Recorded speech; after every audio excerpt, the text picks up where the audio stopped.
News India आप देख रहे हैं, मैं आपके साथ सागर मिश्रा। बड़ी खबर के साथ शुरुआत। इस वक्त की बड़ी खबर, रूस यूक्रेन के बीच युद्ध का सातवां दिन है युद्ध का। कीव खार्किव में रूस के हमले लगातार जारी हैं। रूसी हमले में कीव खार्किव में कई बिल्डिंग भी तबाह हो गई। बड़ी खबर जो आप देख रहे हैं, कीव खार्किव में रूस के हमले लगातार जारी हैं, कई बिल्डिंगें तबाह हो गई, वहां के नागरिकों की भी जानें जा रही हैं। ये एक बड़ी चिंता की बात है। रूसी हमले में अभी तक कई लोगों ने अपनी जानें गंवा दी। 16 तो बच्चे हैं, जो यूक्रेन कह रहा है कि 16 बच्चे हैं जिनकी जान चली गई, और ये सिलसिला अभी भी बदस्तूर लगातार जारी है। हमले के चलते 5 लाख ऐसे लोग हैं लगभग जिन्होंने यूक्रेन छोड़ दिया। कई लोग ऐसे हैं जो अपने सीमावर्ती इलाकों में जा रहे हैं, अन्य देशों की शरण वो ले रहे हैं। तो ऐसे में सवाल यह है कि आखिर ये लड़ाई चलेगी कब तक।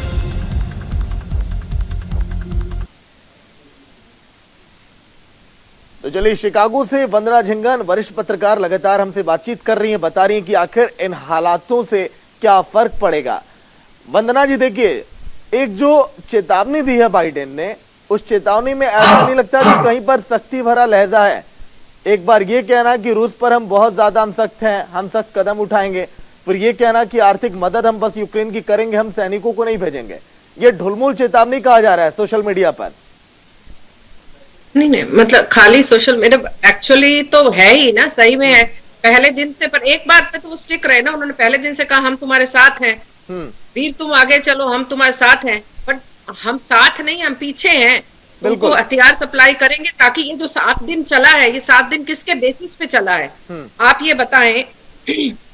मेरे पास में हम भी जाके के प्रैक्टिस करते हैं कि राइफल चलाने की, क्योंकि यहाँ हमारा फर्स्ट अमेंडमेंट हमें अधिकार देता है।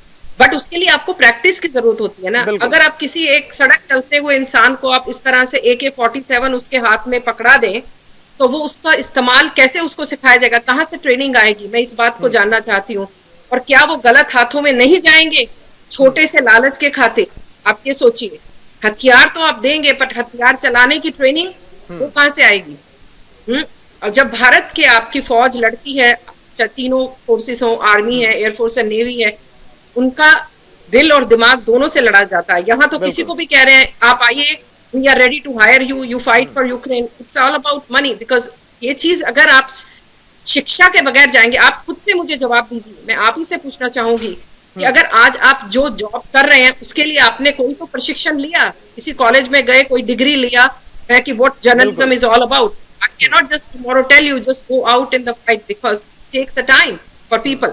ये नहीं मैं कहती कि आप नहीं कर पाएंगे, पर आप कर पाएंगे, पर इसके लिए आपको शिक्षा की जरूरत होगी। अब इस तरह से खाली देशभक्ति से आपके बताइए क्यों लोग जो है, आपने खुद बोला 5 लाख लोग पलायन कर चुके हैं, तो और ये क्या होगा? अभी तो हमारे यहाँ पे हम अफगानिस्तान के रिफ्यूजीज को भोग रहे हैं, तो अभी आ रहे हैं, तो अभी क्या, और यही चलता रहेगा। इसीलिए मैंने कहा था यूनाइटेड नेशंस का कंप्लीट फेलियर है यहाँ पे। अच्छा वंदना जी, करीब 116 बच्चे ऐसे हैं जो यूक्रेन में अभी लापता हैं। वो भारतीय बच्चे जिनसे कोई संपर्क नहीं हो पा रहा है, उनके परिजन बहुत ज्यादा परेशान हैं। उनको कैसे अब खोजेगा अब हिंदुस्तान, क्योंकि कुछ भी सहायता नहीं मिल पा रही है। यूक्रेन के लोगों ने तो हाथ खड़े कर दिए हैं। हमारा हृदय उनके परिवार के लिए, और हम सिर्फ प्रार्थना करते हैं भगवान शंकर से, आज सब महाशिवरात्रि करके आए हैं, कि उनकी सुरक्षा रखें, उनके परिवार को सांत्वना दें, और अपने because and they should come back home safe. I can just say that, because अभी वहां देखिए इंटरनेट भी डिस्टर्ब होगा, ये तो आप जानते हैं, क्योंकि इलेक्ट्रिसिटी डिस्टर्ब होगी। अगर आपके पास फोन है, you will not be able to charge. आपके पोर्ट जो है, जो आप कहते हैं कि वहां चार्ज करते रहते हैं ना लोग, जो वो भी कितनी देर तक चलेगा, उसकी भी एक लिमिट है। बंकर्स में जो है, जहां आप छुपे हैं, सो उनकी भी रिपोर्टिंग, अगर कोई बंकर से जाके रिपोर्टिंग करता है, तो वो भी हम दूसरे दुश्मन को बता रहे हैं कि आप कहाँ बैठे हुए हैं, सो वो भी टारगेट कर सकते हैं ना। तो क्योंकि जब ऊपर से कुछ गिरेगा, तो एक बात याद रखिए सागर, वो ये नहीं देखेगा कि आप भारतीय हैं या यूक्रेनियन हैं या रशियन हैं या अमेरिकन। वंदना जी, एक सवाल जो मैं डिफेंस एक्सपर्ट से नहीं पूछ पाता, क्योंकि आप एक देखिए वरिष्ठ पत्रकार हैं, तो आप अपनी राय बेहतर आप रखेंगे। भारत में मेडिकल की फीस इतनी ज्यादा है कि लगभग हर साल लाखों छात्र जाते हैं यूक्रेन में मेडिकल की पढ़ाई के लिए। क्या इस घटना से भारत को सबक अब लेना चाहिए? क्या मेडिकल की फीस अगर कम रहती तो इतने छात्रों की जान वहां पर जोखिम में नहीं रहती, वो यहीं पर रह के पढ़ाई कर रहे होते? आपने हाँ, तो मैं तो अगर आप मेरे से स्पष्ट जवाब चाहते हैं तो स्पष्ट जवाब ही मिलेगा।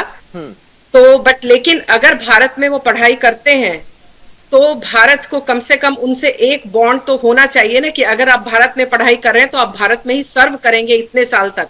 जो भारत के गवर्नमेंट कॉलेजेस हैं उसमें कितनी कम फीस है। मैं आपको सिर्फ इतना बताना चाहती हूँ, अगर आप विदेशों में जाकर के पढ़ाई करते हैं तो क्योंकि इंडिया में काफी प्राइवेट कॉलेजेस हैं मेडिकल के, काफी बदला है पिछले, मेरे को 30 साल हो गए हैं भारत से बाहर, मतलब तो मैं इतना ग्राउंड का तो नहीं लेकिन कंपटीशन बहुत टफ है। और यहाँ पे जो मेडिकल स्कूल्स हैं, अगर आप यहाँ पढ़ना चाहते हैं, यहाँ आपके पास में पैसा है तो यू कैन स्टडी। अगर जो भी बच्चे आपने बताया कि 20,000 छात्र हैं जो इंजीनियरिंग कर रहे हैं या मेडिसिन कर रहे हैं, तो उनके पेरेंट्स कहीं तो खर्च कर रहे हैं ना, आप ये बताइए, तो फ्री में तो नहीं हो रहा। तो जब इवैक्यूएशन की बात आती है तो पेरेंट्स को होना चाहिए ना कि हम like we are ready to spend money. तो this is called a hypocrisy which is persistent in India. ये हमारे यहाँ तो नहीं होता। मैं आपको बता रही हूँ, मैंने खुद बताया है कि $2500 चार्ज किया था यूएस गवर्नमेंट ने एक इवैक्यूएशन का, वन वे टिकट का।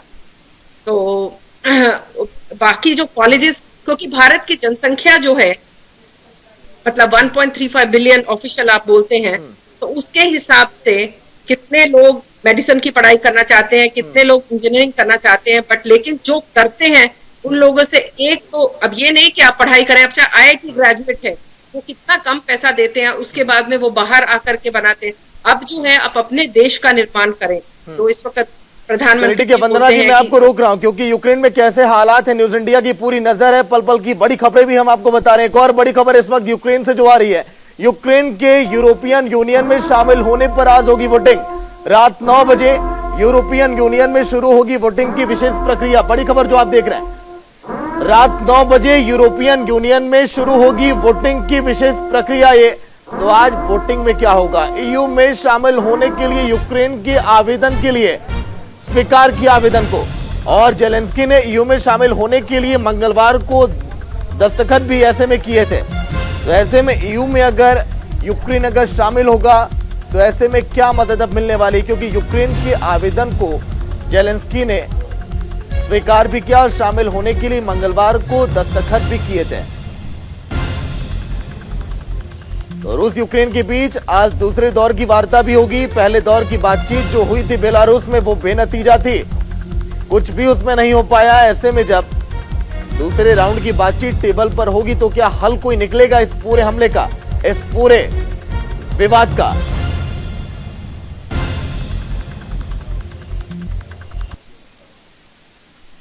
चलिए वंदना जी, बड़ी खबर आपने सुनी, ईयू में यूक्रेन का शामिल होना, दूसरे दौर की बातचीत, क्या हो सकता है इसमें, इस पर जवाब हम चाहते हैं आपसे।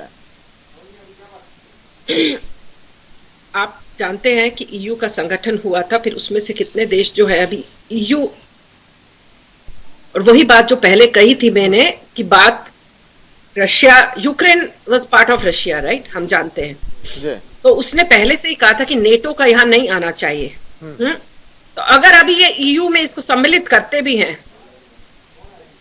तो उससे क्या फर्क क्या पड़ने वाला है, मतलब क्या, जो नेटो में तो अभी तक वो नहीं हुए सम्मिलित, और वही तो मेन प्रॉब्लम है। ये जो आज आप देख रहे हैं 7वां दिन चल रहा है, उसका क्या कारण है, यही कारण है। तो अभी तो हर पल एक स्थिति बदल रही है। तो I think wisdom has to prevail. ये जो talk over the counter across the table हो रही हैं, इस पे शायद दूसरों का हस्तक्षेप ना हो और आपस में जो दो राष्ट्र हैं और वो ही सोचे कि उनके फायदे के लिए क्या है। अगर मेरे और आपके बीच में बात सागर, तो हमको डिसाइड करना चाहिए, हमको को तीसरे बंदे को चौधरी नहीं बनाना चाहिए, सबसे बड़ी जी। लेकिन जो तानाशाही का बार बार जिक्र कर रहे हैं बाइडेन, आपने सुना पूरे संबोधन को, क्या वो अकेले खड़े हैं या वो लग रहा है कि उनके साथ अन्य देश भी खड़े हैं जो जवाबी कार्रवाई करेंगे, आर्थिक चोट पहुंचाएंगे। अमेरिका के इन कदमों का कितने अन्य देश यहां पर साथ देंगे, वंदना जी, क्या लग रहा है आपको? आप देख रहे हैं, बात तो सब लोग कर रहे हैं, क्योंकि अगर नेटो की ही बात करें, नेटो जब बना था तो 12 देश थे, अभी 30 हो गए हैं। तो उसमें से कितने देशों को अमेरिका फाइनेंशियली सपोर्ट कर रहा है, just to keep the vote over there. तो पर मतलब अब नेटो की जरूरत क्या है, मुझे ये जानने की, मीन्स लाइक मैं वही कह रही हूँ ना, कई सवाल जो हैं खुद में ही जो अनआंसर्ड हैं। जिस वैक्यूम बम पर देखिए रोक लगा वंदना जी, उस वैक्यूम बम का इस्तेमाल किया रूस ने, सांसों को रोक देने वाला वैक्यूम बम, ये कहां तक जायज था और इस पर क्या अन्य देशों को एक्शन अब लेना चाहिए? मैंने इस खबर को फॉलो नहीं किया तो मैं इस पे नहीं बोल पाऊंगी। और दूसरी बात ये है, मैं आपसे सिर्फ एक बात कहना चाहूंगी कि ये जो इतना ज्यादा हो चुका है, ये दोनों तरफ से हो रहा है ना, कोई एक तरफ से तो नहीं हो रहा है। एक तरफ खुद से मजबूत है, दूसरी तरफ को हम जो है बल प्रदान कर रहे हैं, मतलब व्यक्तिगत बल नहीं है बट शस्त्रों का बल है, तो उसका इस्तेमाल हो रहा है। तो that is why it has escalated to this very level, earlier it would not have been otherwise. लेकिन ये लड़ाई कब तक चलेगी अगर इसी तरह से बातचीत हो रही है टेबल पर? देखिए दोनों जो देश हैं अपनी अपनी बातों पर अड़िग है। पहले राउंड की बातचीत में आपने देख लिया होगा, मान लीजिए आज भी वार्ता होने वाली है, फिर यही रहा। लौट कर आऊंगा, पानी पी लीजिए, थोड़ी तकलीफ में लग रही है वंदना जी। तो तस्वीरें जो लगातार हम आपको दिखा रहे हैं यूक्रेन के आवेदन का, जो स्वागत किया पार्लियामेंट की प्रेसिडेंट रॉबर्ट मेट्सोला ने, और यूक्रेन के समर्थन का भरोसा देखिए वैक्यूम बम से किस तरह से अटैक हुआ कल के दिन। तो ये मैप के जरिए अब हम आपको दिखा रहे हैं कि कहां कहां पर अटैक हुआ। राजधानी कीव, सुमी, खार्किव, लुहांस्क और डोनेट्स्क, जहां पर अटैक लगातार अभी जारी है। मारियोपोल में भी अटैक लगातार कर रहा है रूस और ओडिशा। शुरुआती दिन से कीव पर हमले लगातार जारी हैं और कल जब आपने तस्वीरें देखी होंगी, 64 किलोमीटर का लंबा काफिला जो लगातार कीव की तरफ बढ़ता जा रहा था, और इस वक्त तो यूक्रेन को चारों तरफ से घेर लिया है रूस ने। और रूस का यह कहना कि यह हमला अभी और भी ज्यादा अभी धार वाला होगा। ऐसे में क्या आपको लग रहा है कि अगर रूस इसी तरह से हमले करता रहा और रूस और यूक्रेन की बातचीत टेबल पर बेशक कितने भी राउंड तक चलती रहे, लेकिन अगर दोनों देश अपने अपने बयानों पर अडिग रहे तो लगता नहीं कि कुछ भी समाधान यहां पर निकलेगा। तो यूक्रेन कौन कौन से लोग छोड़ रहे हैं, कितनी संख्या में लोग छोड़ रहे हैं और कैसे हालात वहां पर हैं, ये भी हम आपको दिखाएंगे। देखिए आप, 4,99,000 लोगों ने जो अभी तक यूक्रेन छोड़ दिया, वो कहां कहां पर पहुंचे। पोलैंड में 2,81,000 लोग पहुंचे, बेलारूस में 500 लोग पहुंचे, फिर उसके बाद स्लोवाकिया में 30,000 लोग गए, अन्य यूरोपियन में गए 36,000 लोग, रोमानिया की तरफ गए 32,000 लोग और माल्डोवा की तरफ गए हैं 36,000 लोग। ये लोग जो 4,99,000, लगभग 5 लाख ये संख्या है मान लीजिए, जो लोग यूक्रेन अब छोड़कर चले जा रहे हैं, इनका पलायन लगातार जारी है क्योंकि यूक्रेन में हालात अब रहने लायक नहीं है। देखिए रोमानिया जो कि नजदीक है, जहां से इस समय भारतीय उड़ानें आ रही हैं, यहां पर काफी संख्या में लोगों ने शरण ली। स्लोवाकिया में 30,000, लेकिन सबसे ज्यादा संख्या में लोग पहुंचे पोलैंड, 2,81,000 उसकी संख्या। बड़ी खबर आ रही है आपकी टीवी स्क्रीन पर, देखिए इस वक्त की बड़ी खबर, यूक्रेन से युद्ध के बीच दुनिया भर में फंसे रूसी नागरिक इस वक्त कई जगहों पर फंस चुके हैं क्योंकि फ्लाइटें अब जा नहीं रही हैं। कई देशों ने तो प्रतिबंध लगा दिया और दुनिया भर के देश इस वक्त बैन लगा रहे हैं। एयर स्पेस जिस तरह से बैन लगा, उस पर कई देशों में रूसी नागरिक फंसे हैं। रूस की उड़ानों पर प्रतिबंध लगा दिया गया। ईयू, अमेरिका का एयर स्पेस जिस पर प्रतिबंध। ऐसे में रूस के नागरिकों को भी परेशानियां हो रही है। वंदना जी आपके पास आ रहा हूं, अन्य देश जो लगातार पाबंदियां लगा रहे हैं रूस पर, देखिए उड़ानों को भी रद्द कर दिया गया, तो यूक्रेन के नागरिकों के साथ ही साथ रूस के भी नागरिकों को दिक्कत हो रही है। वंदना जी धन्यवाद। आपने जैसे बात की, हमने यही इसी विषय को लेकर आगे चलते हैं। मैंने पहले कहा था कोलैटरल डैमेज किसका होता है, एक आम इंसान का। सो ये तो नागरिकता जो है ये एक डॉक्यूमेंट है, पासपोर्ट है, सही, जिसके जरिए आपकी पहचान होती है कि आप भारतीय हैं, अमेरिकन हैं, बट सबसे पहले आप एक इंसान हैं। अगर ये लोगों ने जिस तरह से अभी प्रोटेस्ट हुए हैं वर्ल्ड वाइड अगेंस्ट पुतिन, इतने गलत स्टेटमेंट्स लिख के किया गया, अगर उसको अपील फॉर्म में किया जाए, आप ये सोचिए कि उन्होंने तो पहले कहा था कि हम जान और माल, मतलब हम जान को नहीं, मतलब like we don't want to kill human beings, we don't want to hurt that has been the day one statement, because कितने सारे लोग जो हैं आपस में they are like a sisterly and brotherly relationship, Ukraine and Russia की अगर आप बात करें तो उसी तरह से जो दूसरे राष्ट्र हैं जो इस वक्त अपने आप को बहुत बड़ा, जिस राष्ट्र में मैं भी हूँ वो भी करके, धमकी की बजाय बातचीत के सुझाव से चलते कि उनसे अपील किए, क्योंकि रशिया भी कोई छोटी ताकत तो नहीं है ना। आप ये सोचिए, मतलब अल्टीमेटली ये युद्ध किसके बीच में हो रहा है? दो बड़ी ताकतें आपस में लड़ रही हैं और उसको एक मोहरा बना दिया बिल्कुल है। तो ये जो बात है कि आप दूसरे को, दुश्मन को हमेशा कहा जाता है कि कभी कमजोर नहीं समझे। आप तो बैठते या दे रहे हैं कि आप चलो हम साथ हैं साथ हैं साथ हैं, बट आप साथ जमीन पे नहीं है, आप सप्लाईज दे रहे हैं। तो उस सप्लाई से जिसको आप मदद दे रहे हैं वो और आगे तक जा रहा है, उससे एक आम नागरिक का नुकसान हो रहा है। अब जो रशियन लोग हैं जो बाहर फंसे हैं, जो रशियन कोई अमेरिका में रहता है या कहीं रहता है, उसकी फैमिली में कोई बीमार है, क्या उसका मानव अधिकार नहीं है? उसके लिए क्यों नहीं मानव अधिकार बात करेगा?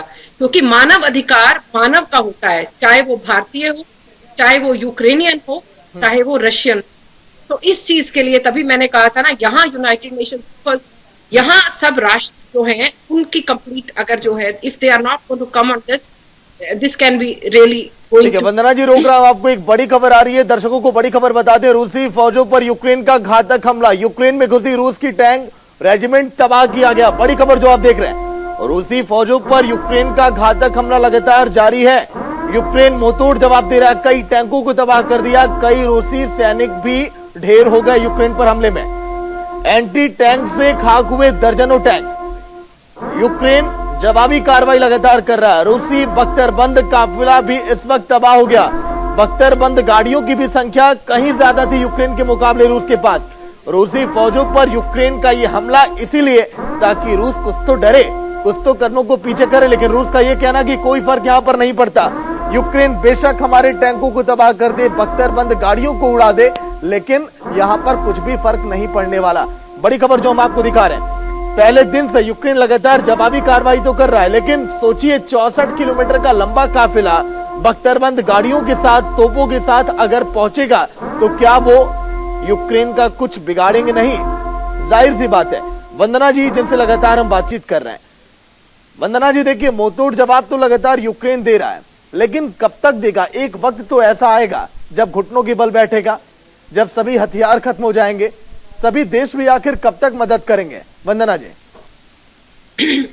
उसी बात को हम दोबारा से दोहरा रहे हैं कि इस वक्त जो वार्ता हो रही है उसमें इन दोनों राष्ट्र को सोचना होगा कि हमको, देखिए, अपने बारे में पहले सोचें, सबसे बड़ी बात है। मैंने ये क्या कहा है, ये जो 2022 में फरवरी में हुआ है, ये विश्व के लिए एक बहुत बड़ा संकेत है फ्यूचर के लिए, कि आप किसी के ऊपर भी कभी भी इतना यकीन ना करें, अपने आप को समर्थ बनाएं, हैं?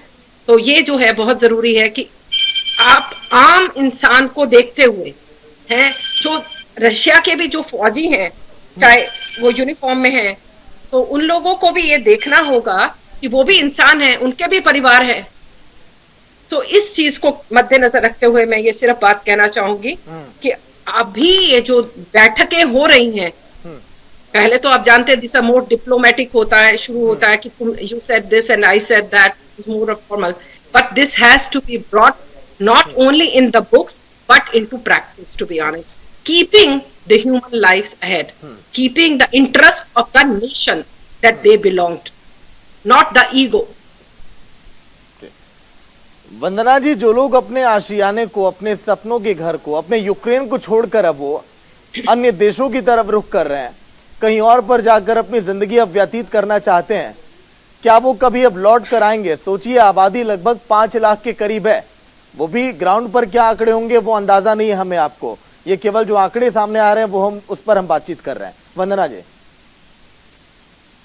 शरणार्थी, उनका क्या हालत होती है, हम लोगों ने देखा 1947 में हमारे पेरेंट्स जो हैं, जब अनडिवाइडेड इंडिया से इस तरफ आए थे तो किस तरह सब कुछ छोड़ के आए, और ये तो चल ही रहा है। मींस लाइक आप सोचिए, भारत में जो कश्मीर में विद इन द कंट्री जो हुआ था, हैं, अभी आप देखें सो अफगानिस्तान, तो ये जो है, मैं तभी आपको कहा है ना सागर जी कि ये यूनाइटेड नेशंस को they have to discuss, because खाली जो है पेपर्स में ये प्लेटफॉर्म्स बनाना, G7, क्वाड, ये वो, this has to have no meaning if we are not living for it, to be honest. चलिए ठीक है वंदना जी, रोक रहा हूं। एक बड़ी खबर आ रही है आपकी टीवी स्क्रीन पर। पुतिन के यूक्रेन हमले के फैसले का रूस में लगातार विरोध किया जा रहा है। मॉस्को में म्युनिसिपल काउंसिल ने की यूक्रेन पर हमले की निंदा, और वहां पर जो नागरिक हैं रूस के रहने वाले, वो भी अब सड़कों पर उतरकर विरोध कर रहे हैं। वो ये कह रहे हैं नो वॉर। विरोध की ये तस्वीरें रूस में इसीलिए क्योंकि रूस ने जो जंग छेड़ी है, रूस को भी नुकसान पहुंच रहा है, रूस के नागरिक भी काफी परेशान है जो अन्य देशों में है। ऐसे में क्या पुतिन को नुकसान होगा अगर उनके नागरिक अगर उनसे नाराज होंगे? अपनी सुपर पावर वाली इमेज बनाने के चक्कर में पुतिन ने जो यहां पर पूरा विवाद खड़ा किया, जो जंग छेड़ी है, इसका क्या खामियाजा पुतिन अब भुगतेंगे? वंदना जी लगातार जिनसे बात कर रहे हैं इसी पर पूछेंगे। वंदना जी, अगर रूस के नागरिक ही पुतिन से अगर नाराज हो जाएंगे तो आने वाले समय में एक वक्त के बाद क्या पुतिन पर इसका कोई प्रभाव पड़ेगा? क्योंकि अपनी सुपर पावर वाली इमेज बनाने के चक्कर में आज देखिए किस तरह से इन्होंने जंग में धकेल दिया अपने पूरी सेना को और यूक्रेन को भी। वंदना जी, कुछ लोग आप अगर कुछ कार्य करते हैं, कुछ लोग आपके साथ होते हैं, कुछ लोग आपसे नाराज होते हैं, ये तो आप जानते ही हैं। और आप तो जिस धरती पे बैठे हैं वो आप अच्छी तरह जानते हैं। एब्रोगेशन ऑफ 370 जो पूरे देश को एक साथ लाने के लिए, उसके लिए भी भारत में ऑब्जेक्शन हुआ था। सो मतलब ये तो चलता रहेगा क्योंकि राजनीति जो है वो ये काम कराएगी। बाकी जो है मतलब मैंने तो आपसे सबसे पहले कहा है कि इस वक्त अपने राष्ट्र की भलाई को देखते हुए दोनों राष्ट्रों को, सिर्फ इन दोनों राष्ट्रों को डिसाइड करना पड़ेगा।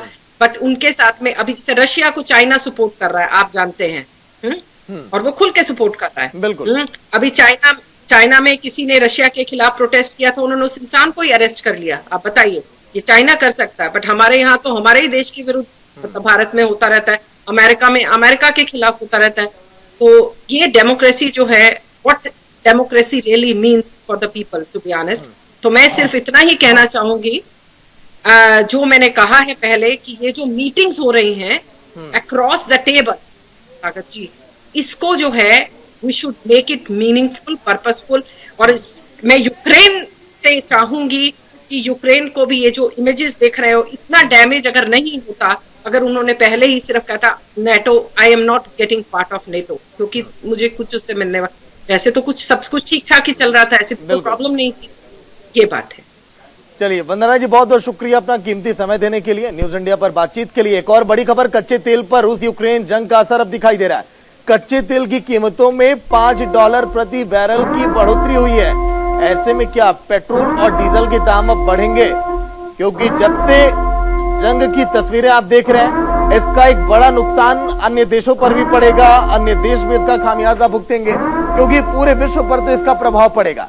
लेकिन ऐसे में क्या अब लग रहा है, जो तस्वीरें आप देख रहे हैं रूस और यूक्रेन के बीच जो जंग लगातार बरकरार है, इसका असर अन्य देशों पर कितना पड़ेगा, कितने लंबे समय तक पड़ेगा, ये देखने वाली बात। लेकिन 5 लाख ऐसे नागरिक जिन्होंने यूक्रेन को छोड़ दिया, अब वो कहां पर जाएंगे? क्या वो दोबारा यूक्रेन जाएंगे? और ऐसे में कौन से ऐसे देश हैं जो उनकी मदद करेंगे और अपने देश में उन्हें आशियाना देंगे? एक छोटा सा ब्रेक के बाद खबरें लगातार जारी है।